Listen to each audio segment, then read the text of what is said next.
Kharepatan high school येथे लाचलुचपत प्रतिबंधक विभाग सिंधुदुर्ग यांच्या वतीने विद्यार्थ्यांना मार्गदर्शन करण्यात आले। अँटी करप्शन विभाग सिंधुदुर्गचे पोलीस उपअधीक्षक श्री विजय पांचाळ सर व पोलीस निरीक्षक श्री दीपक माळी सर यांनी विद्यार्थ्यांना मार्गदर्शन केले। लाच देणे आणि लाच घेणे हा गुन्हा आहे। आजचे विद्यार्थी हे उद्याच्या देशाचे जागरूक नागरिक आहेत, त्यामुळे लाचलुचपत विभागामार्फत जनजागृती करण्याच्या हेतूने या कार्यक्रमाचे आयोजन करण्यात आले होते। विद्यार्थी मित्र हो, आज आपल्याकडे आदरणीय डीवायएसपी श्री विजय पांचाळ सर आणि पीआय श्री दीपक माळी सर कुडाळ सिंधुदुर्ग येथून आलेले आहेत। त्याचप्रमाणे व्यासपीठावर उपस्थित आपल्या शाळेचे प्राचार्य सानप सर, पर्यवेक्षक श्री राऊत सर, सर्व शिक्षक आणि सर्व विद्यार्थी मित्र हो, प्रथम प्रशालेमार्फत मी पांचाळ सर आणि माळी सरांचं स्वागत करते आणि सरांना विनंती करते की त्यांनी पुष्पगुच्छ देऊन सरांचं स्वागत करावं।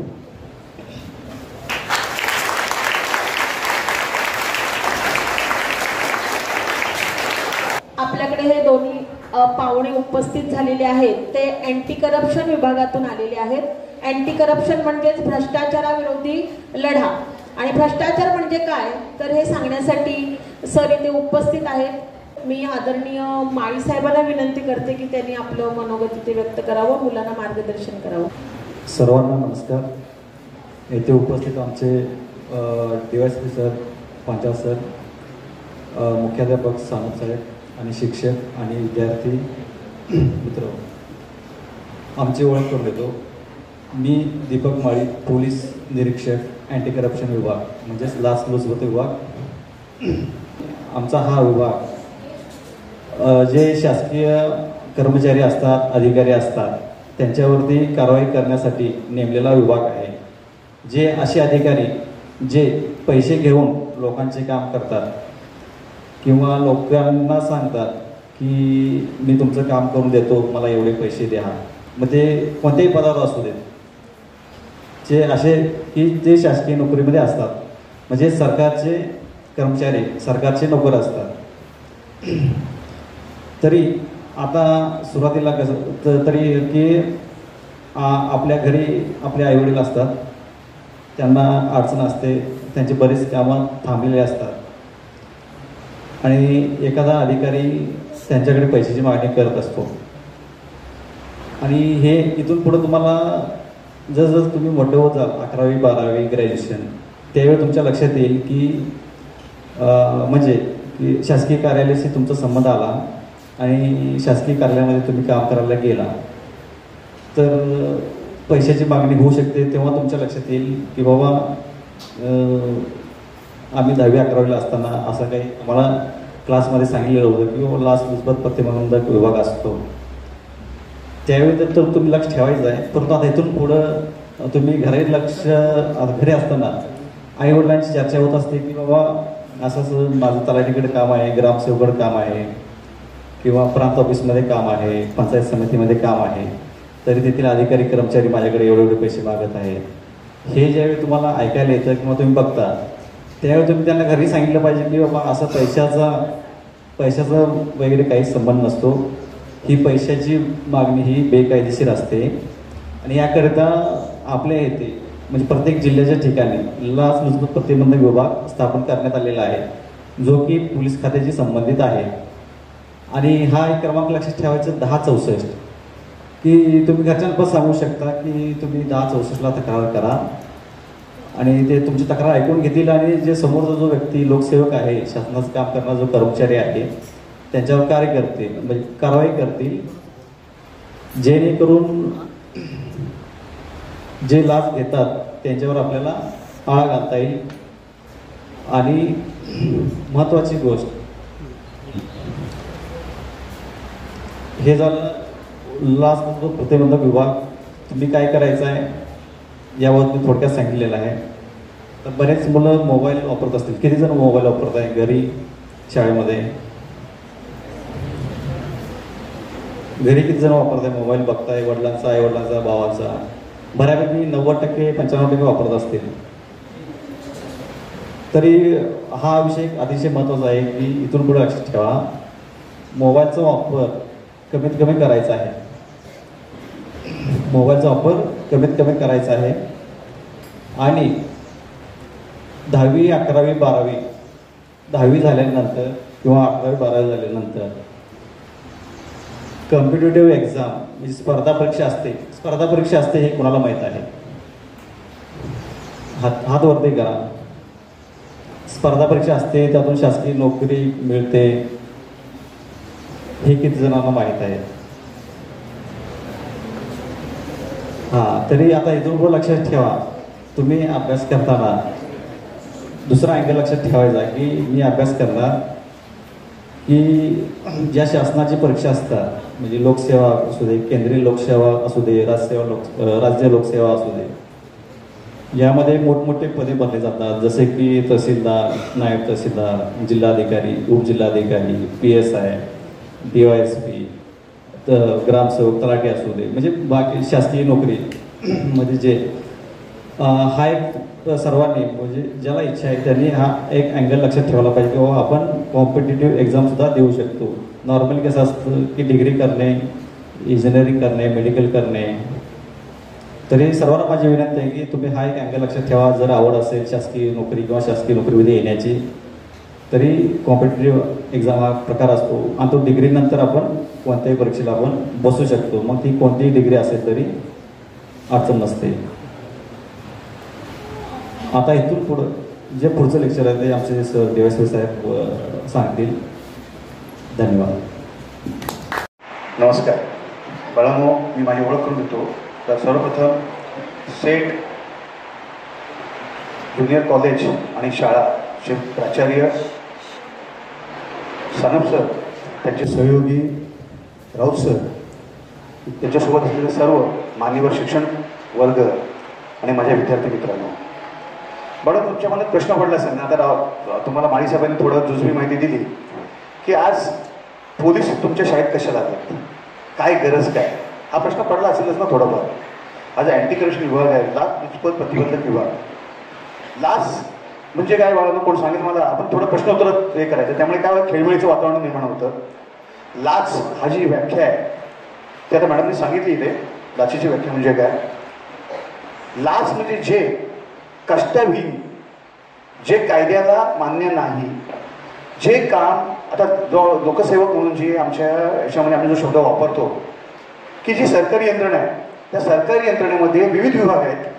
त्या विविध विभागामध्ये पोलीस आहेत, जकात आहे, महसूल आहे, RTO आहे, हायवे ट्रॅफिक आहे, किंवा ज्या ज्या विभागांना शासन पगार देतं, मानधन देतं किंवा अनुदान देतं, त्यात शाळा कॉलेजसुद्धा आहे. अशा ठिकाणी काम करण्यासाठी शासनाच्या नीती नियमाप्रमाणे किंवा लोकसेवक त्यांनी नेमलेले असतात, बरोबर आहे. आणि त्यांना शासन पगार देतं. ते पगार त्यांना जे नेमून दिलेलं शासकीय काम आहे ते कामासाठी दिला जातो. आणि असं काम करत असताना ह्या शासकीय कार्यालयामध्ये जी जनता, जे रहिवासी, ज्या गावचे रहिवासी असतील किंवा नगर परिषद असू दे, ग्रामपंचायत असू दे, हे विविध कामासाठी जात असतात. अशा वेळेला समाजाच्या घटकांना त्यांच्या असहाय्यतेचा फायदा घेऊन किंवा त्यांच्या गरिबीचा, त्यांच्या अज्ञानाचा फायदा घेऊन वेठीला धरलं जातं आणि त्यांचं शोषण केलं जातं. त्यांचं आर्थिक शोषण केलं जातं आणि मानसिक शोषण केलं जातं. त्यामुळे काय होतंय की 100तले 10% लोक असे आहेत की जे आपल्या वैयक्तिक स्वार्थासाठी लोकांना विटीला धरून त्यांच्याकडून पारितोषण, लाच, बक्षिशी. आता लाच, पारितोषण आणि बक्षिसाचा फरक काय तो तुम्हाला मी सांगतो की लाचलुचपत प्रतिबंधक कायदा 1988 याच्यामध्ये लाचेची व्याख्या अशी केलेली आहे की जे कोणतेही सरकारी नोकर आपलं कायदेशीर काम योग्य त्या चाकोरीने करत असताना स्वतःच्या वैयक्तिक स्वार्थासाठी लोकांकडून बेकायदा, नीतिहीन वर्तन करून लोकांकडून आर्थिक वस्तू किंवा कुठल्याही सेवेच्या अटीसह काही स्वतःच्या वैयक्तिक स्वार्थासाठी धन किंवा काही वस्तू, सेवा कुठल्याही माध्यमातून लाच घेतो, त्याला लाच म्हणतात. आता पारितोषिक म्हणजे काय?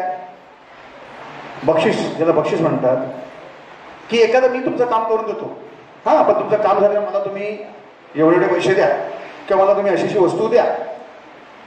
किंवा मी तुमचं काम करतो पण मला 4 भोपळे द्या. आज भोपळे मागणं एखाद्या शेतकऱ्याकडे ती स्वतः लाचच आहे ना, की मला बाबा ते चिबूड द्या, ते कोकणात यावेळेला चिबूड जास्त मिळतात. तर अशा कुठल्याही वस्तूच्या माध्यमातून जे तुम्ही बेकायदा मागता, जे तुम्हाला मागण्याचा नैतिक आणि कायदेशीर अधिकार नाही, अशी वस्तू म्हणजे पारितोषिक बक्षीस आहे. जे काम केल्यानंतर घेतलं जातं, म्हणजे तो तुमचं काम करतो पण त्यामागची आशा, त्याचा हेतू हा तुमच्याकडून भविष्यात नंतर काम झाल्यानंतर काही ते बक्षीस मिळणार, या आशेपोटी तो करतो आणि ते कृत्य बेकायदा आहे. आज मी ते डिवाइस म्हणून तुमच्या इथे आलोय. आज मी सिंधुदुर्ग जिल्हा अँटी करप्शन विभाग प्रमुख आहे. तर आम्हाला जो टास्क आहे की जे असे शासकीय कर्मचारी, लोकसेवक, आज तो पोलिसांचे नाक डोळे कान म्हणून काम करतो. साने गुरुजी असे वीर थोर देशभक्त विचारवंत राजे महाराजांचा इतिहास का ठेवलाय? का ठेवलाय काय? जेव्हा तुम्ही सायन्स वाचता की बाबा हायड्रोजनचं संप्लवन म्हणजे काय किंवा H2O म्हणजे काय, हे थोडं का ठेवलंय का? की त्या सर्वांचा हेतू एकच आहे की भूगोल तुम्ही जेव्हा बघता की बाबा भारतातलं सर्व उंच शिखर माउंट एव्हरेस्ट आहे, 8800 ची उंची आहे, महाराष्ट्राचं कळसुबाई आहे, अशा सह्याद्री पर्वतरांनी अशी पसरलेली आहे, इथे हे उत्पादन होतं, इथे पीक होतं, इथे ही विविधता आहे. हे सगळं हे विषय तुम्हाला ठेवण्यामागे एकच आहे की तुमचं एक चांगलं बहुआयामी व्यक्तिमत्व निर्माण व्हावं. आज तुमच्या शाळेमध्ये सकाळी प्रार्थना शिकवली जाते, बरोबर आहे? प्रार्थना का शिकवली जाते कोण सांगेल मला? प्रार्थना जेव्हा कुठली एक शक्ती आहे, ईश्वरी शक्ती आहे, त्या शक्तीला किंवा विद्यादेवी आहे, त्या विद्यादेवीला आपण नमन करून जर आपल्या वर्गाची सुरुवात केली तर एक आपल्याला आत्मिक आणि मानसिक बळ मिळतं. जेव्हा तुम्ही काही एक वाक्य आहे की इंग्लिशमध्ये सुंदर वाक्य आहे की where is your focus go energy flow and result show. जर तुमचा पहिल्यापासून तुम्हाला शाळेत या प्रार्थना किंवा हे स्काउट गाईड किंवा हे इतर उपक्रमाद्वारे तुम्हाला जे तुमचं एक चांगलं व्यक्तिमत्व करण्यासाठी जे शिक्षक विरुद्ध एक सगळे प्रयत्न करतात, त्याचा हेतूच आहे की एक चांगला सुजाण नागरिक आणि एक चांगलं व्यक्तिमत्व तुमचं घडावं. तुम्हाला पण एक छोटीशी मी कथा सांगू इच्छितो या संदर्भात. एक गाव असतं, गाव, त्या गावामध्ये गावकरी एक श्रीकृष्णाचं सुंदर मंदिर बनवण्यासाठी एक सुंदर मंदिर बनवलं असतं आणि त्या ठिकाणी एक श्रीकृष्णाची मूर्ती स्थापन करायची असते. आणि म्हणून ते एका मूर्तिकाराला बोलावून घेतात, शिल्पकाराला, जो शिल्पामधून कोरतो. तर शिल्पकाराला पुढे 3 दगड ठेवले जातात, 3 दगड, काळे दगड बेसॉल्ट, आणि सांगतात की हे 3 दगड आहेत, त्या 3 दगडापैकी कुठल्याही दगडातून तुम्ही शिल्प तयार करा. पहिल्या दगडाला ज्या मूर्तिकारावर ठेवला जातो तो बघतो की काय आहे, त्या मूर्तिकाराच्या हातामध्ये चिनी, हातोडे, फावडे सगळं आहे. हा आता मला विच्छिन्न करणार, माझ्या देहावर अनेक जखमा करणार. आणि तो दगड रडायला लागतो. काल्पनिक कथा आहे. दगड रडायला लागतो. मूर्तिकार बोलतो हा रडाव दगड, याला बाजूला ठेवा. दुसरा दगड बघतो की नाही, पहिल्या दगडाने सुंदर वस्ती रडण्याची ऍक्टिंग केली त्यामुळे त्याला काही वेदना झाल्या नाहीत, त्याला बाजूला ठेवला. तसं मी तसंच करतो. तिसरा दगड जो असतो, तिसरा दगड, हा दगड थोडा वैचारिक परिपक्व असतो. तो मनात म्हणतो की मला इथे जे आणलं आहे ही श्रीकृष्णाची सुंदरशी मूर्ती बनवण्यासाठी आलेलं आहे. तो ऐकतो गावकऱ्यांचं संभाषण. जर मला देव बनायचं असेल तर हे चिनीचे गाव, हे टाकीचे गाव मला सहन करावेच लागतील. आणि तो हसत मुखाने त्या मूर्तिकारा पुढे सामोरा जातो आणि तो मूर्तिकारी खुश होतो की तो दगड हसत असतो. आणि त्या दगडापासून तो मूर्तिकार सुंदरशी श्रीकृष्णाची मूर्ती तयार करतात आणि गावाच्या मंदिरामध्ये स्थापित करतात. आता हे 2 दगड उरले, त्यांचं काय करायचं? तर त्या मंदिराच्या स्टेप्स होऊन पायऱ्या बनवून. काही दिवसांनी 2 दगड विचार करतात की आपण एका शाळेतले विद्यार्थी नाही रे, आपण सगळे एका शाळेतले एका खाणीतले विद्यार्थी. तो बघा मस्त की देव बनलाय आणि त्याला लोक हार काय, तुरे काय, त्याला धूप काय, कापूर काय, त्याला आरती काय करतात लोक, त्यांच्यावर अष्टगंध काय लावतायत, चंदनाची त्याला पूर्ण चंदन कपड्याला लावतायत, अगरबत्त्या, त्याला चांगला भोग लावला जातो, लाडू, पेढे, दही, दूध, भात, सगळं काही त्याचं चांगलं चाललंय. लोक त्याला नमन करतायत आणि आपल्या अंगावर लोक चपला घासतायत, आपल्या अंगावर लोक चपला घासतायत, चपला ठेवतायत. आणि त्यामुळे चपलांचा घाण वास, घाण स्पर्श आपल्याला सहन करावा लागतो. जर आपला पहिला नंबर होता ना, पहिल्या काही मोठ्या आपण आपल्यालाच ठेवलं होतं, जर त्यावेळेला आपण त्या टाकीचे गाव, त्या चिनीचे गावाचं सहन केले असते तर आज आपण तिथे आपण असतो. पण आपण तंगमुळे केली, आळस केला, म्हणून आपण पायरी बनलो. बाळांनो, ही कथा आयुष्याचा अर्थ सांगणारी कथा आहे. आयुष्यात जे जे लोक यशस्वी होतात, आज हे जे शिक्षक आहेत हे तुम्हाला कोरणारे मूर्तिकार आहेत.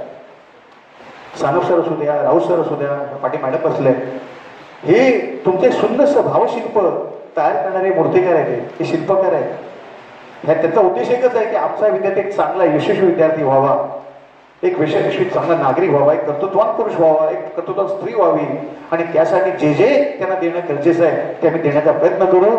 त्यांना पूर्ण त्यांचं व्यक्तिमत्व परिपूर्ण करण्यासाठी जे जे ज्ञान त्यांना आवश्यक आहे ते देणं त्यांचं आमचं कर्तव्य, या भावनेतून काम करतात. आयुष्यात तुम्हाला पायरीचं दगड बनायचं आहे का देवळातली मूर्ती बनायचं आहे? काय बनायचं तुम्हाला? अरे बोला, पायरीचा दगड बनणार आहे कोण आहे? हात वरती करा. तुला पायरी दगड बनायचंय? अरे पायरीचा दगड कोणाला बनायचा आहे आणि मूर्ती कोणाला बनायचं आहे? देवाची मूर्ती. Very good, very good. बाळांनो, हात खाली करा. आयुष्यामध्ये हा जो विद्यार्थी दशा आहे ना, विद्यार्थी दशा, हा तुमच्या आयुष्याचा पाया आहे. This is the foundation of your life. ही इमारत आहे, बरोबर आहे. या इमारतीच्या खाली RCC पिल्लर आहेत आणि त्याला भिंतीने सपोर्ट दिलाय. ही पाया मजबूत आहे म्हणून ही भिंत, ह्या इमारत मजबूत आहे. तसं आयुष्याच आहे. आज विद्यार्थी दशेमध्ये तुम्ही जे जे ज्ञान अवगत करा, आणि ते ज्ञान मी मगाशी सांगितलं तुम्हाला, परीक्षार्थी म्हणून अवगत करू नका, ज्ञानार्थी म्हणून अवगत करा, विद्यार्थी म्हणून अवगत करा, विद्येचा अर्थ जाण्याचा प्रयत्न करा. आज तुमच्या पालकांनी तुम्हाला मोठ्या, आज तुम्ही इथे सगळे ग्रामीण भागातील मुलं, तुमचे पालक शेतकरी असतील, छोटे मोठे काम करत असतील, असे करोडपती नक्कीच नसतील. आज त्यांनी तुम्हाला मोठ्या ध्येयाने, मोठ्या इच्छेने तुम्हाला शाळेत पाठवलंय का? की माझं बाळ हे चांगलं नागरिक व्हावे, कर्तृत्व व्हावं, त्याचं भविष्य उज्ज्वल व्हावं. आणि ते भविष्य उज्ज्वल कशाने होईल? कशाने होईल? की हे जे शिक्षण तुम्हाला जे दिलं जात आहे, ज्या वर्गात तुम्ही ते ज्ञान तुम्ही ज्ञानार्थी म्हणून स्वीकारलं. आज तुम्ही जेव्हा आम्ही या वयात आम्ही बघतो, जेव्हा आम्ही पुढे मोठे झाल्यानंतर आम्हाला कळलं की जेव्हा आम्ही स्पर्धा परीक्षा द्यायला लागलो आणि तेव्हा रिअलाइज झालं की हेच a and the article, direct indirect, इंग्लिशमधलं direct indirect, no sooner, remove too, change the voice, add question tag, किंवा वाक्याचे प्रकार, informative, interrogative, explanative, exclamatory, imperative, हे सगळं 5वी ते 10वी पर्यंत शिकवलेलं होतं रे. पण आपण ते तेव्हा लक्ष दिलं नाही. जर तुम्ही आता हे जे तुम्हाला जे ग्रामर शिकवलं जातं, हे जर ग्रामर तुम्ही जर उद्या भविष्यात स्पर्धा परीक्षेला येणार आहे, तर त्याचा जर बेस तुम्ही आता जर चांगला केला आणि जर मनापासून त्याचा तुम्ही अभ्यास केला, तर उद्या तुम्हाला 21-22 वर्षी जेव्हा तुम्ही ग्रॅज्युएशन व्हाल आणि एखाद्या स्पर्धा परीक्षेला बसाल, तर कमी प्रयत्नात तुम्हाला यश मिळून जाईल. 21-22 वर्षी तुम्हाला जॉब मिळून जाईल, की एखादी चांगलं पद, मग ते राज्यसेवा असू द्या, DYSP असू द्या, डेप्युटी कलेक्टर असू द्या, तहसीलदार असू द्या, PSI असू द्या, सेंटर असिस्टंट, कुठल्याही स्पर्धा परीक्षेला बसला तर त्याचा पाया जो आहे हा मराठी किंवा इंग्लिश ग्रामरच आहे. त्यामुळे ही जी विद्यार्थी दशा आहे, ही विद्यार्थी दशा नुसती मौज करण्यासाठी नाही आहे बाळांनो. खेळा, खेळाच्या भरपूर खेळा, पण तुमचा जो विद्यार्थीपण आहे हे विसरू नका. कारण तुम्ही विद्येचा अर्थ जाणण्यासाठी या शाळेत आलेला, एक चांगला माणूस बनण्यासाठी आलेला. आज आपण बोलतो समाजामध्ये लाचलुचपत वाढली, समाजामध्ये अनिती वाढली. समाज म्हणजे नेमकं कोण? अरे तुम्ही आम्ही म्हणून समाज बनतो ना. आज तुम्ही विविध गावातून आलेला, त्या गावामध्ये अनेक लोक मिळून एखादी वाडी बनते, अशा अनेक वाड्यामध्ये एखादं गाव बनतं आणि अशा अनेक गाव मिळून एक तालुका बनतो आणि असे 2-3 तालुके म्हणून जिल्हा, आणि जिल्हा अनेक जिल्हे म्हणून राज्य बनतं ना. पण समाज म्हणजे हा तुमच्या आमच्या व्यतिरिक्त नाही आहे ना बाळांनो. आणि आज तुम्ही समाजाचे जे मुख्य घटक आहेत ते म्हणजे विद्यार्थी. आज जर तुम्ही विद्यार्थ्यांमध्ये कोणते गुण असावेत या संदर्भात एका पुस्तकात मी वाचलं होतं, तर विद्यार्थी तेजस्विता, तपस्विता आणि तत्परता. विद्यार्थ्यांमध्ये कोणते गुण असावे? तेजस्विता म्हणजे काय? तेजस्विता म्हणजे प्रकाश, तेज म्हणजे प्रकाश, बरोबर आहे. आज इथे हे सगळे ट्यूबलाईट लागले म्हणून हा जो हॉल आहे हा प्रकाशमान झालाय ना. पण या ठिकाणी जर मी 500 व्होल्टचा मोठा हॉलिजन मारला तर आणखी प्रकाश पडला असं ना. मग तसं तुमच्या ज्ञानाचा बल्ब जेवढा जास्त व्होल्टेजचा तुमच्या बुद्धीमध्ये प्रकाशेल तेवढी तुमची प्रगती जास्त होणार आहे. त्यामुळे जास्तीत जास्त ज्ञान ॲक्वायर करणं, डॉक्टर अब्दुल कलाम आपले भारताचे थोर राष्ट्रपती, त्यांचं एक वाक्य आहे की have to set your goal. तुमचं ध्येय निश्चित करा and go behind that goal, आणि त्या ध्येयाच्या पाठलाग करा. आणि त्यासाठी काय करा? You have to acquire the knowledge. त्यासाठी ज्ञान संपादन करा, ज्ञानार्जन करा, हे त्यांनी सांगितलं विद्यार्थ्यांना मार्गदर्शन करताना. कारण आजचेच विद्यार्थी, आज जर तुम्ही जी चांगली संगत, चांगलं ज्ञान जर तुम्ही घेतला तर चांगलं तुमचं व्यक्तिमत्व बनेल आणि चांगलं व्यक्तिमत्व बनल्यानंतर तुम्ही एक चांगला माणूस म्हणून समाजामध्ये वावराल. आज भ्रष्टाचार, नुसता भ्रष्टाचार या शब्दाचा अर्थ नुसता लाच घेणे नव्हे. भ्रष्टाचार शब्दाची जर फोड केली तर भ्रष्ट अधिक आचार. भ्रष्ट म्हणजे जे नीतिहीन आहेत, जे नीतिहीन आहेत, जे कायद्याने गुन्हा ठरवलेले आहेत, ज्याला वाईट म्हटलं जातं. भ्रष्ट म्हणजे जे नीतीला धरून नाहीत, जे कायद्याला धरून नाहीत, ज्याला समाजाने वाईट म्हणून संबोधलं जातं, असा आचार धर्म, असं कृत्य, असं कर्म म्हणजे भ्रष्टाचार आहे. की नुसती हा जी व्याख्या ही शब्द भ्रष्टाचार हा नुसता सरकारी नोकऱ्यांशी संबंधित नाही बाळांनो. आयुष्यामध्ये संगतीवर संस्कार, संस्कारातून आचार आणि आचारातून प्रारब्ध बनत असतं. त्यामुळे बाळांनो, हे जे वय आहे हे तुमच्या आयुष्यातला गोल्डन पिरियड आहे. हा पिरियड पुन्हा येणार नाही आहे. त्यामुळे खेळाच्या वेळेला भरपूर खेळा आणि अभ्यासाच्या वेळेला अभ्यासही भरपूर करा. आज जेव्हा तुम्ही चांगले चांगले धडे वाचता, आज मी शिवाजी महाराजांचं उदाहरण देईन की शिवाजी महाराजांचा रायरेश्वरचा धडा तुम्ही वाचला असेल, तुम्ही 4थी 5वी का 6वीला येतो, तर तो तुम्हाला 4थी 5वीलाच का शिकवला जातोय की आज शिवाजी महाराजांनी 13व्या वर्षी रायरेश्वरच्या मंदिरामध्ये स्वराज एक निवडक मावळ्यांना घेऊन स्वराज्य स्थापनेची शपथ घेतली. ती शपथ घेतली का घेतली? इतरही मुलं होती, त्यांच्या मनात हा विचार का रुजला नाही की आपणही करावं, असं का वाटलं नाही? कुठलाही विचार रुजवण्यासाठी त्या गोष्टीचं ज्ञान आणि आकलन जर तुम्हाला झालं तरच तो विचार प्रकट होतो. हा साधा नियम आहे. तर शिवाजी महाराजांनी जेव्हा लहानपणी त्यांची लहान असताना त्यांच्या आईने माता जिजामाता यांनी त्यांना लहानपणी, त्या काळात काय एवढी शाळा कॉलेज होती का? स्पेशल ट्युशन्स होते? काहीच नव्हतं. पाठशाला असायच्या, गुरुकुल असायची. पण शिवाजी महाराजांची पाठशाळा आई होती, त्यांची गुरुही आई होती आणि त्यांची मार्गदर्शक आईच होती. त्या आईच्या मार्गदर्शनाखाली त्यांनी लहानपणी 2.5-3 वर्षाचे असल्यापासून वाचन केलं. विविध ग्रंथ, रामायण, महाभारत, वेद, पुराण, पांडवप्रताप, हरिविजय अशी विविध हिंदू साहित्य, हिंदू धर्मसंस्कृतीचं साहित्य वाचलं गेलं. आणि जो हिंदू धर्म त्यांना आयुष्यभर अभ्यास करून कळत नाही, तो त्यांना 13व्या वर्षी ज्ञात झाला, त्यांना आकलन झालं. आणि त्यांच्याकडे एक वेगळी दृष्टी प्राप्त झाली त्यांना, की त्यांनी बघितलं की आपले मराठा सरदार, स्वतःचे वडील त्यांचे आदिलशहाकडे जागीरदार होते, सरदार होते. आणि त्यांनी बघितलं आपला भूमी ही भारत भूमी, आपली हिंदू भूमी, राष्ट्र ही हिंदू राष्ट्र, आणि असं असताना सुद्धा हे परकीय यवन आपल्या भूमीवर राज्य करतात आणि आपलेच लोक त्यांचे मांडलिक तत्व स्वीकारून त्यांच्या पदरी चाकरी करतायत. कोण आदिलशाही, कोण निजामशाही, कोण कुतुबशाही, कोण मुघलशाही, असे आपण मराठा सरदार सगळे विखुरले गेलेले आहेत.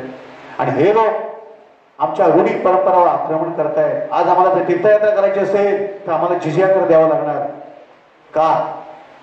यांना आम्ही आमच्या शेतात उत्पादन येऊ न येऊ, पण यांना शेताला द्यायचंच आहे. पण जो शेतकरी शेती करतोय, त्या शेती करण्यासाठी त्याला येणाऱ्या अडचणी त्यावेळी मदत करत नाही. फक्त ते घेणं शिकले, देणं नाही.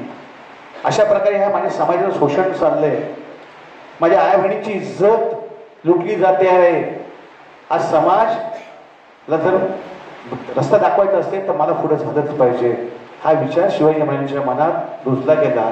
आणि त्यांनी स्वराज्य स्थापनेची शपथ रायरेश्वरच्या मंदिरात करंगळी कापून त्या रायरेश्वराला रक्ताचा अभिषेक केला. बाळाला तुम्हाला टाचणी दुचली दुसरं करायला काय?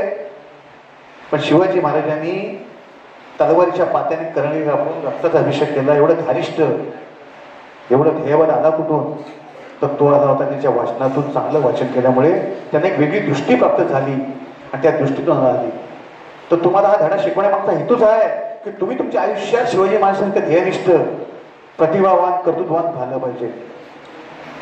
आज शिवाजी महाराज जे धडे आपल्याला जे अभ्यासात ठेवले त्यामध्ये प्रयोजनच हे आहे की शिवाजी महाराजांचा जो ध्येयवाद आहे, त्यांचं जे जीवन कौशल्य आहे, त्यांचं समाजाबद्दल त्यांची आज्ञापत्र जेव्हा तुम्ही वाचता की शेतकऱ्यांच्या काडीला येते, जेव्हा सैनिक या गावातून त्या गावात किंवा राज्यात दुसऱ्या गावात जाताना सैनिकांच्या काडीलाही हात लावू नका असं ते त्यांना बजावायचे. की शेतकऱ्यांप्रती त्यांची आत्मीयता, कारण शेतकऱ्या तो अन्नदाता मानायचे. जेव्हा कल्याणच्या सुविधांची सून त्यांच्या समोर आणली जाते तर तिचं सौंदर्य पाहून ते म्हणाले होते की अशीच असते आमची माता सुंदर, तर आम्ही झालो असं सुंदर छत्रपती. बाळानो, परिस्थितीमध्ये माता शोधणारा हा राजांचा राजा शिवाजी. आज ही जी दृष्टी प्रत्येक माणसाने, प्रत्येक व्यक्तीने, प्रत्येक मुलाने जर विकसित केली तर समाजामधला जो मुलांचं जे चाइल्ड मॉलेस्टेशन चालतं, जो मुलींचं जे मॉलेस्टेशन चालतं ते थांबेल की नाही? हा समाजामध्ये परस्त्रीकडे बघण्याचा वाईट जो दृष्टिकोन आहे, आज स्त्री ही आई, बहीण, सखी, मैत्रीण असे विविध रूपात, काकी, मावशी विविध रूपात वावरते. बरोबर आहे? त्या समाजाला वळण लावण्याचं, घडवण्याचं काम ही स्त्री करते. त्या शिवाजी महाराजांच्या आईमुळेच घडले गेले ना. तर ती जी आई आहे ही जर त्याचा जो वडील आहे हा जर पूर्ण संस्कारक्षम असेल, नीतिवान असेल, त्याच्यावर चांगल्या संस्काराचं जर बीजारोपण झालं असेल, चांगला नागरिक असेल, तरच तो पुढची पिढी चांगली घडू शकतो, समाजाला न्याय देऊ शकतो. या भावनेनेच हे जे विषय आहे, तुम्हाला साने गुरुजींची कथा आहे, मी तुम्हाला साने गुरुजीची कथा सांगतो. साने गुरुजी म्हणजे श्याम. एकदा त्यांच्या आई त्यांच्या घरासमोर एक फणसाचं झाड असतं, तर ते फणस काढते, पिकलेला फणस असतो, त्याचे ते गरे काढते आणि ते सगळे गरे आजूबाजूच्या शेजाऱ्यांना वाटते आणि नंतर 4 ते 5 गरे फक्त श्यामला देते. तर श्याम म्हणतो की आई, फणस आपला, झाड आपलं, मग तू ती फणसाचे गरे इतरांना का वाटलेस आणि मला फक्त 4च गरे दिलेस तू, असं का? झाड आपलं होतं ना, फणस आपला होता, आपण सगळे फणस आपणच खायला पाहिजे होता तो. तर आई म्हणते की बाळा, जो दुसऱ्याचा विचार करतो, दुसऱ्यांसाठी जगतो आणि ह्या प्रकृतीमध्ये आलेली कुठलीही वस्तू ही स्वतःची नाही आहे, कारण ती प्रकृतीमधलं अन्न रस शोषून ती तयार झालेली आहे. त्यामुळे जो झाड लावलं त्याच्यावर जेवढा हक्क आहे तेवढाच हक्क त्या समाजाचाही आहे. आणि जो दुसऱ्याला वाटतो आणि दुसऱ्यांच्या वतीने विचार करतो, दुसऱ्यांच्या सुखसुविधेच्या अडचणी विचार करतो, देव बनतो आणि स्वतःपुरता जो विचार करतो तो राक्षस बनतो. तर तुला आयुष्यात देव बनायचं आहे का राक्षस बनायचं आहे तू ठरव. हा एक तत्वभाग. एकदा त्याच्या मित्राची आई आजारी असते, श्यामच्या म्हणजे साने गुरुजींच्या मित्रांची आई आजारी असते आणि त्यावेळेला श्यामची आई सकाळी पटापट स्वतःच्या घरचं जेवण करते आणि नंतर त्या मित्राच्या घरी जाते. संध्याकाळी आल्यावर श्यामच्या मनात विचार करतो की आई बोलली की पहिला दुसऱ्याचा विचार करावा. त्या दिवशी सांगितलं फणसावरून सांगितलं की पहिला दुसऱ्याचा विचार करा, दुसऱ्याला पहिलं द्यावं, नंतर आपण स्वतः खावं. पण आज मात्र माझ्या आईने पहिलं माझं जेवण केलं आणि नंतर मी त्याच्या घरी गेली. आई मस्त सापडले आता पॉईंटमध्ये. म्हणून तो आईला बोलतो, काय का आई, त्या दिवशी मला सांगितलंस की पहिला दुसऱ्यांचा विचार करावा आणि दुसऱ्यांना पहिले द्यावा, नंतर आपण स्वतः विचार करावा ना. आज मात्र तू स्वार्थी वागलीस. बोले कसं स्वार्थी वागली बेटा? तर आज तू पहिलं माझं जेवण केलंच होती, माझं 9 साडेनऊ वाजता जेवण केलंस आणि नंतर त्याच्या मित्राकडे गेलंस, हा तुझा स्वार्थ नाही का काय? आई म्हणाली, बाळा तुझं जेवण मी 9 वाजता केल्यामुळे, 9-10 वाजता केल्यामुळे दुपारी तुला थंड जेवण खायला मिळालं, पण तुझ्या मित्राच्या घरी मी 11 वाजता गेले आणि त्यामुळे त्याला गरमागरी जेवण खायला मिळालं. तुझ्या दृष्टीने स्वार्थ असेल तर माझ्या दृष्टीने परमार्थ आहे. परमार्थाचा अर्थ, ज्याला जीवनाचा वास्तव जो अर्थ कळतो त्याला परमार्थ म्हणतात. बाळांनो, ह्या ज्या विविध कथा आहेत, या कथेतले जे विचार आहेत, हे जे विचार तुम्ही आयुष्यात स्वीकारले तर मला वाटतं हे जे कायदा सुरू येणार, जर चोरी असू द्या किंवा इथे लाच असू द्या, अशा प्रकारचे गुन्हे समाजात घडणारच नाहीत. समाजामध्ये जर नीतिमत्ता आली आणि नीतिमत्ता आणण्यासाठी तुम्हाला चांगलं वाचन करायला पाहिजे. आज जेव्हा तुम्ही रामायण महाभारत हे जे विषय जोपर्यंत समाजामध्ये लोक लहानपणी जोपर्यंत वाचत होते तोपर्यंत नात्यामध्ये आत्महत्येची वीण ही जपली होती.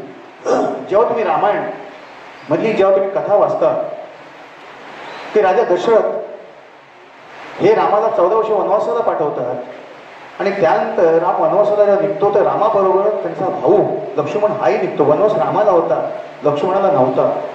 पण किती जाज्वल्य बंधुप्रेम असेल की राम निघाला म्हणून लक्ष्मण बंधूही निघाला, की माझा दादा जिथे जाईल तिथे मी जाईन, दादा जर ते हाल काढत असेल तर मी ते हाल मी सहन करेन, दादाची सेवा करणे माझं परम कर्तव्य आहे.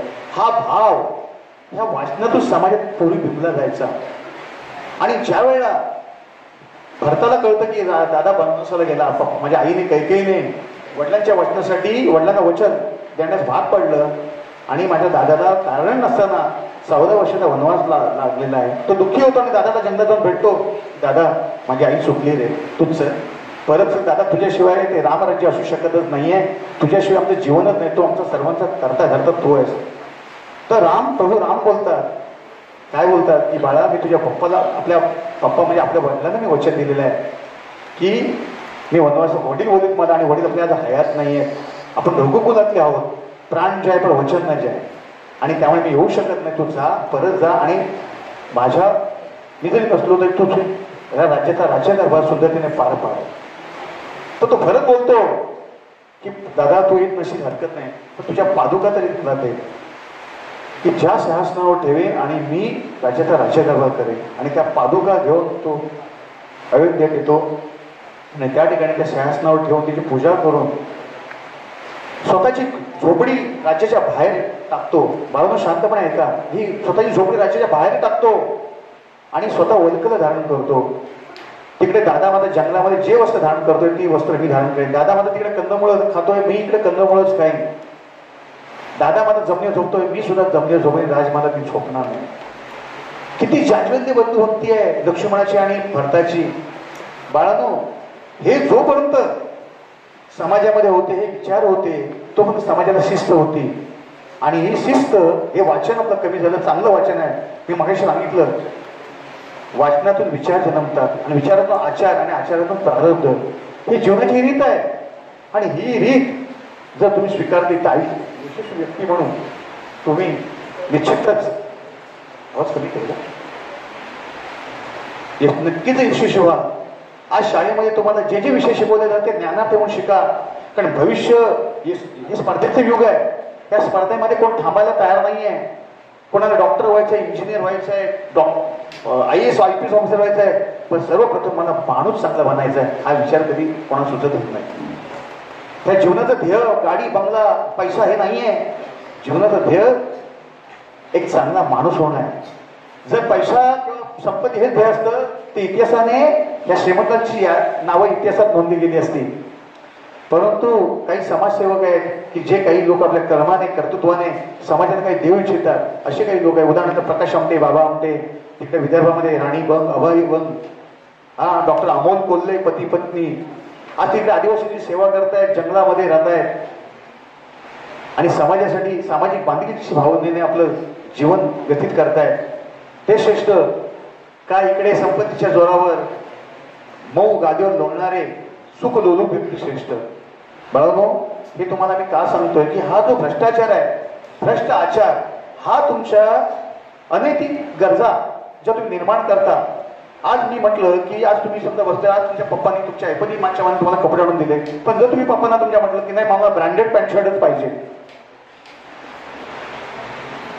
ब्रँडेड पॅन्ट शर्ट घातल्यामुळे काय तुमच्या त्या इमेजमध्ये काय वेगळा फरक दिसणार आहे का?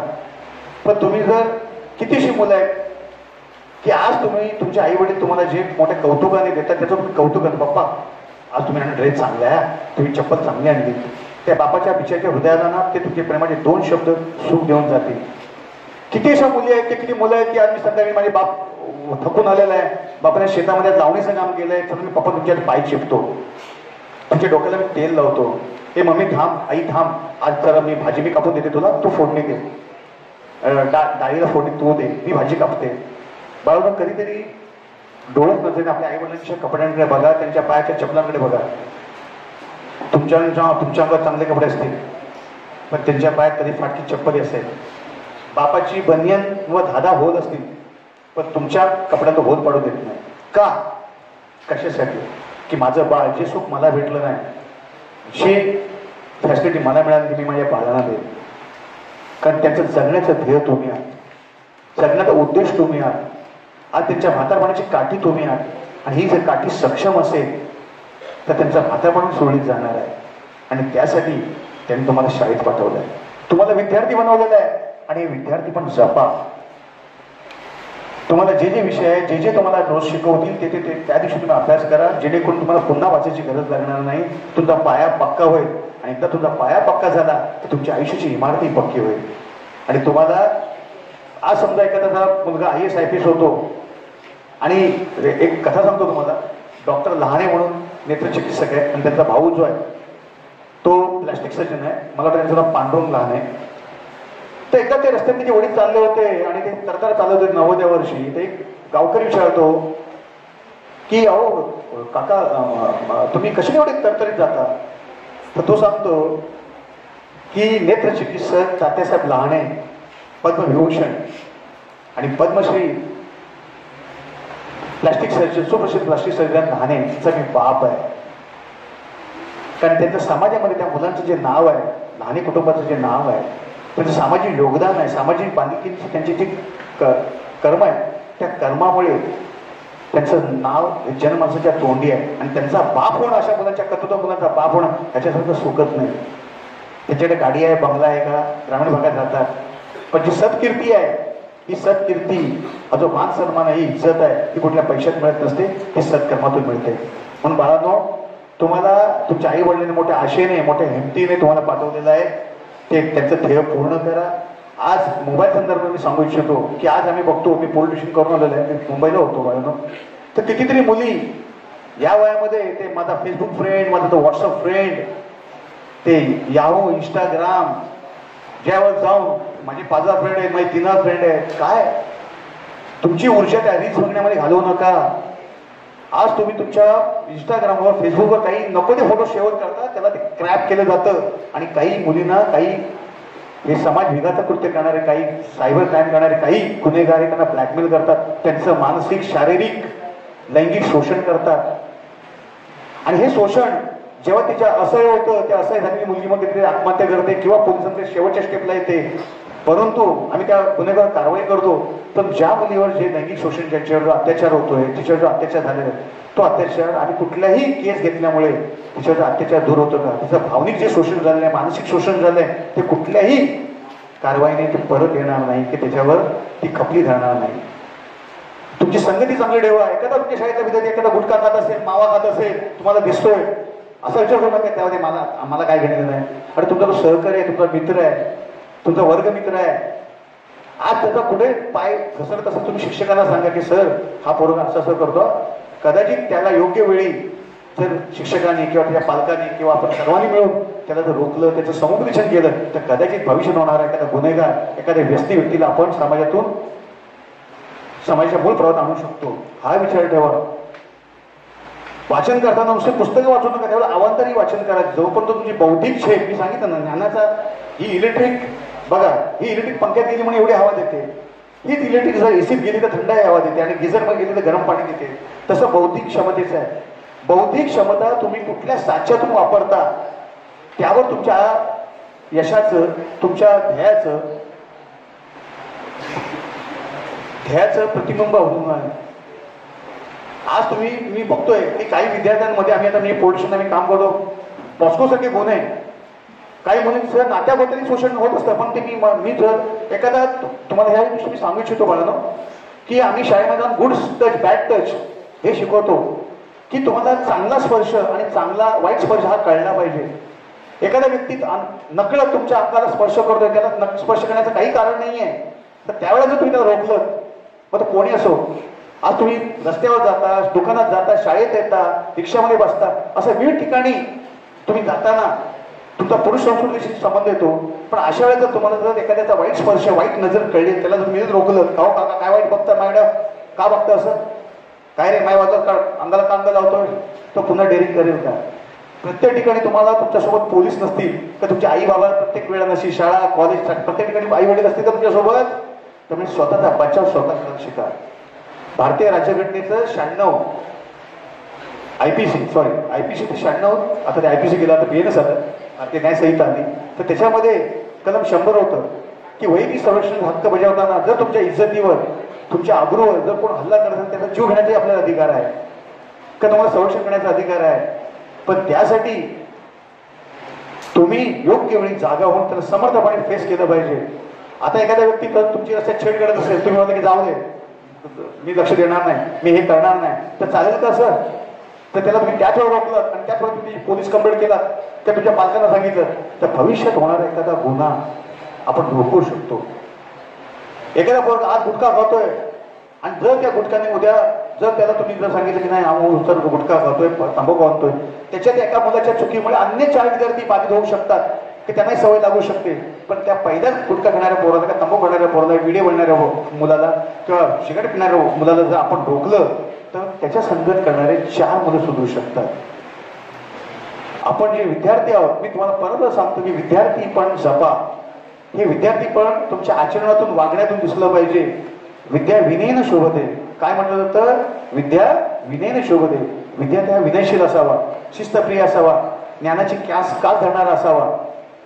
तेजस्विता, तपस्विता, तत्परता हे जे 3 गुण सांगितले तेज म्हणजे त्याच्याकडे ज्ञानाचा तेज, प्रकाश जसा अंधकार नष्ट करतो तसं ज्ञानाचं तेज आलं की त्या ज्ञानाच्या प्रकाशात तुम्हाला प्रगतीचे मार्ग दिसायला लागतील. त्यामुळे आयुष्यात ज्ञानाचं तेज निर्माण करा. दुसरं आहे तपस्विता म्हणजे काय? जसा एखादा साधू एखाद्या ईश्वरी प्राप्त करण्यासाठी तपाला बसतो, ध्यानाला बसतो आणि त्याचे पूर्ण शरीर, मन, कायावाच्या मना या देवाची प्राप्ती करण्यासाठी तप करतो, नामस्मरण करतो, तसं आयुष्यात जो पण तुम्हाला जे ध्येय तुम्ही निश्चित केलंय ते मिळवण्यासाठी तन मन विचाराने त्याला पाठलाग करा. मी गणपतीच्या मंदिरात गेलो तरी मला विचारायचं की देवा तुझ्या डोक्यावर मुकुट आहे, माझ्या डोक्यावर कॅप कधी येणार प्रभू. ते लालबुड अधिकाऱ्यांच्या बघितली मी मनात बोलायचे प्रभू मला ते लालबुड कधी मिळतील. जेव्हा तुमचं कायावाच्या मने जेव्हा तुम्ही ध्येय निश्चित करता आणि त्या ध्येयाची स्वप्न बघता. माझा वॉशरूम होता, त्या वॉशरूम बाथरूम, त्या बाथरूमची ती होकाबद्दल लिहिली असायची, त्या तारखा लिहिल्या असायच्या. 1857 पण 31 मे झालं 1 तारीख झाली 24 मार्च. मग पुढे कानपूरचं नेतृत्व कोणी केलं? बाबा बहादूरशाह जबर. मग इकडे कोण गेलं? राणी झाशीची राणी लक्ष्मीबाई. असं सगळं छोट्या नोट्स काढायच्या आणि त्या लिहायच्या. आणि असं केल्यानंतर जे यश आलं तो आनंद आहे. मला 2 मुलगे आहेत. मी मुलांना सांगतो की 10वी फेल, 12वी फेल होतो, ग्रॅज्युएशनला फेल होतो, पण मी MPSC 24 आलो. हे माझ्या आयुष्याचं खरं स्वप्न होतं. बाळू तुमचा शिल्पकार ठरलेला आहे, म्हणजे दडलेला आहे, फक्त त्याला उजागर करा, उजागर. आणि हे उजागर पण कशात येईल? हे उजागर पण करण्यासाठी काय केलं पाहिजे? ते प्रामाणिकपणे मेहनत, ध्येयनिष्ठता, त्याचा पाठलाग, चांगली संगती, चांगले विचार, चांगले आचरण, चांगले कर्म. आणि हे जर तुम्ही हा मार्ग स्वीकारला, हा नीतीचा मार्ग स्वीकारला, तुमच्या प्रगतीपासून कोणी रोखणार नाही. ते 3 डेट मध्ये वाक्य माहिती आहे ना, खूप काबिल बनाव, कामयाबी झक मार के तुम्हारे पीछे आएगी. आणि ते काबिलीपण तयार करण्यासाठी तुम्हाला आताचे हे जे वय आहे त्या वयात शरीर, मन, बुद्धी या 3 स्तरावर तुमचा विकास व्हायला हवा. आणि हा जर विकास झाला, आज एखादी मुलगी थोड्या ह्या वयात तुम्ही जर एखाद्या कराट्याचं शिक्षण घेतलं, म्हणजे स्वतःचं आत्मसंरक्षण करण्याचं प्रशिक्षण घेतलं, तर उद्या एखाद्याने तुमचा हात धरला तर तुम्ही हे बोलणार का? काका हात सोडा ना माझा, काका हात सोडा ना, तुम्ही पोलिसला कंप्लेंट करते. फॉरगेट. सरळ सरळ तुम्हाला जर नेकॉसिक माहिती असेल, एक जर दिला त्या त्याच्या चावला हाताला आणि जर पळाला, ती डेरिंग नको. प्रत्येक वेळा तुमचा आई वडील असणार आणि घरी जाणार, मम्मी मी गेले होते शाळेत, त्या काकांनी माझ्याशी असं केलं. अरे पण ज्याने तुझा हात धरला त्यालाही 2 हात आणि 2 पायच होते ना, का त्याला 4 हात होते? तू चावू शकत होतीस, त्याला शिव्या घालू शकत होतीस, त्या तोंडात फुकू शकत होतीस, त्याला ओरडू शकत होतीस.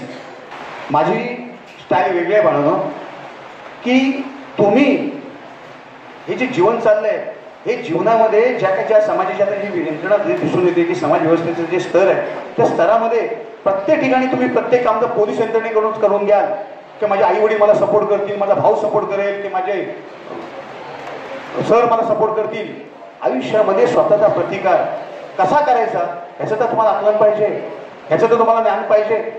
आणि त्यासाठी हे शाळेचे जे प्रत्येक उपक्रम आहेत त्या उपक्रमात भाग घ्या. आज परेड आहे, परेड शाळा शिकवली जाते, त्याच्यामध्ये तुमच्या शिस्त येते, तुमच्यात एक नेतृत्व गुण येतो, तुमच्यामध्ये सर्वांचं आमचं एकीचा भावना येते, ती स्वीकारा.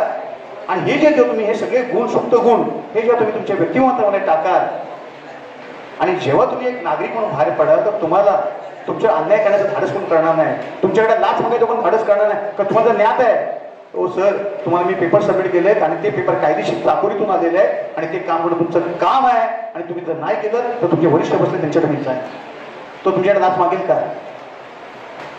लाच मागेल. आणि त्यासाठी तुम्हाला ज्ञान पाहिजे ना. जर तुम्हाला ज्ञान आहे की 1064 आमचा नंबर आहे, की तुम्हाला घरी जाता तुम्हाला कळलं की पप्पा तहसीलदार कार्यालयात गेले होते पण पप्पा परत आले, तर जो तुम्ही पप्पाला विचारले पप्पा का परत आला, नाही त्यांनी ते डॉक्युमेंट अपूर्ण आहेत म्हणून परत पाठवलं. पण ठीक आहे, तुम्ही जा त्यांच्याबरोबर, काका नमस्कार, मी यशस्वी आहे, माझे पप्पा कमी शिकलेले आहेत, काय काय डॉक्युमेंट पाहिजे त्याची लिस्ट मला द्याल. तर आपण एक सोजवळतेने सभ्यतेने तुम्ही बोललात आणि त्यांना लिस्ट दिली, ठीक आहे. समोरचा व्यक्ती जेव्हा तुमच्याकडे लाच मागतो का तुमचं शोषण करतो, तो तुमचा पहिला अभ्यास करतो, तुमची रेकी करतो. आणि ती रेकी केल्यानंतर त्याला कळतं ही मुलगी डोबळी आहे. 2 मार्ग असतात प्रतिकाराचे. एक मुलगी रस्त्यात चालले आणि 4 गुंड तिला शिट्या मारतायत. एक मुलगी जी ठेळवाला डायरेक्ट भिडते, तर काय जी काय त्याला जी शिवी येत असेल त्या शिवी ती घालून त्याला बोलते आणि प्रतिकार करते. आज त्या मुलीची एक जशी एखादी मुंगी असते बघा, आवड आपला पाय पडला तरी ती विचार करते का की हा एवढं मोठं शरीर मला मारून टाकेल, तरी ती मारता चावून जाते, आपल्या अस्तित्वाची दखल घ्यायला भाग पाडून जाते ते आपल्याला. मुंगी चावते आपल्या वेदना होतात की नाही, म्हणजे जाता मरताना सुद्धा ती आपली अस्तित्वाची खून घेऊन जाते, अस्तित्वाची दखल घ्यायला आपल्याला भाग पडते. तसं आयुष्याच आहे. आज तुम्ही जर त्याला जो कोण तुमची छेड काढतोय त्याला त्याच वेळी रोखलं, मग ते हाताने रोका, शब्दाने रोका, नाही त्या कायदेशीर चाकरीतून रोका, भविष्यात तो अशीच पुन्हा पोरींची छेड काढण्यासाठी पुढे येणार नाही.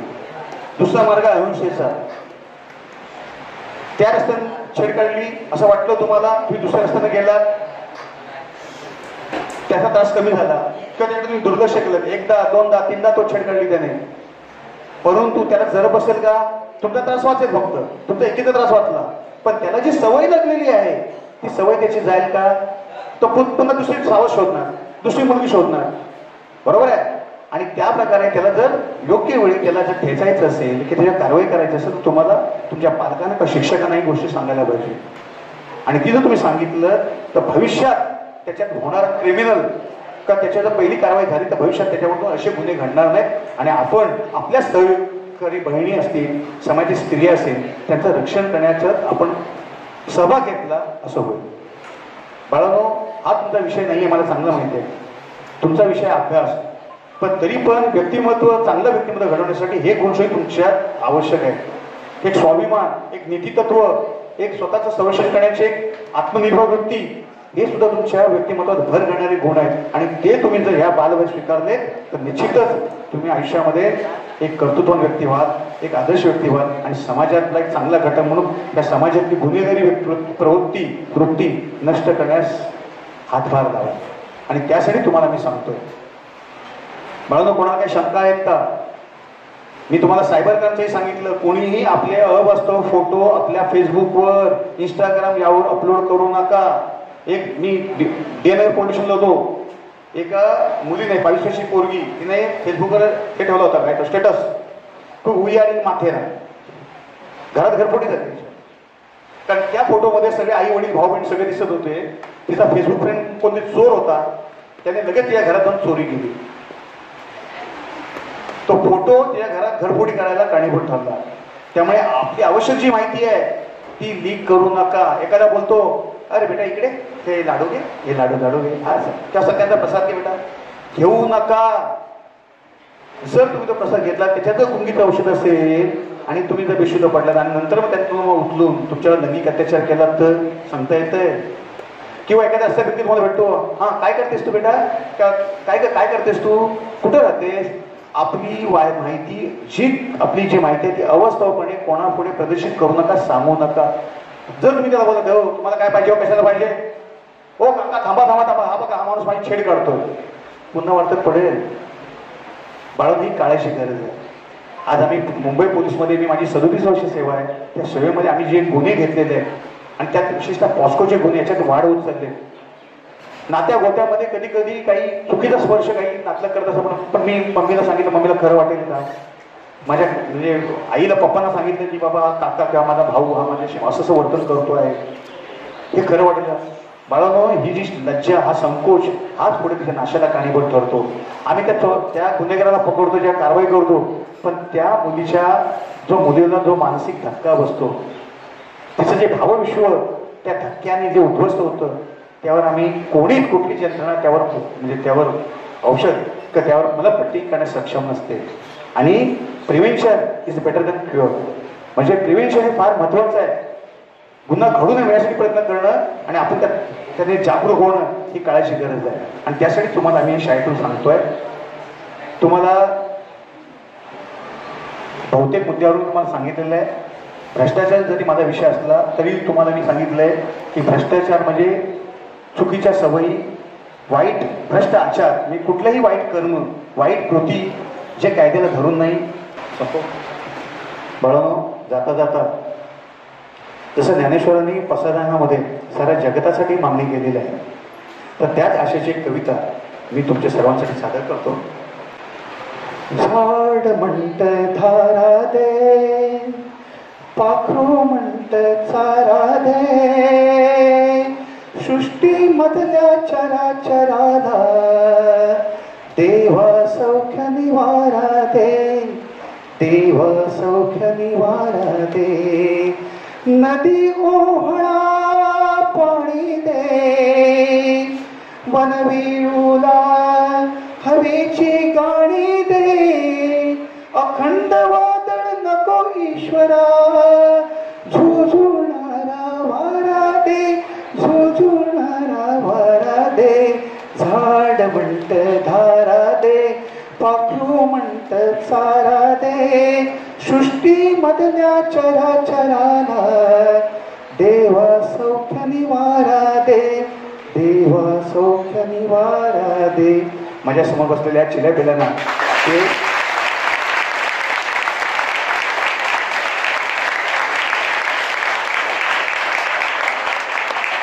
माझ्या समोर बसलेल्या माझ्या सर्व माझ्या बालकांना चिल्या पिल्यांना देव उदंड आयुष्य देवो, त्यांच्या मनोवांछित इच्छा पूर्णत्वास जावो, हे चांगले नागरिक म्हणून या समाजाची शोभा वाढवो, या प्रभूचरणी प्रार्थना करतो.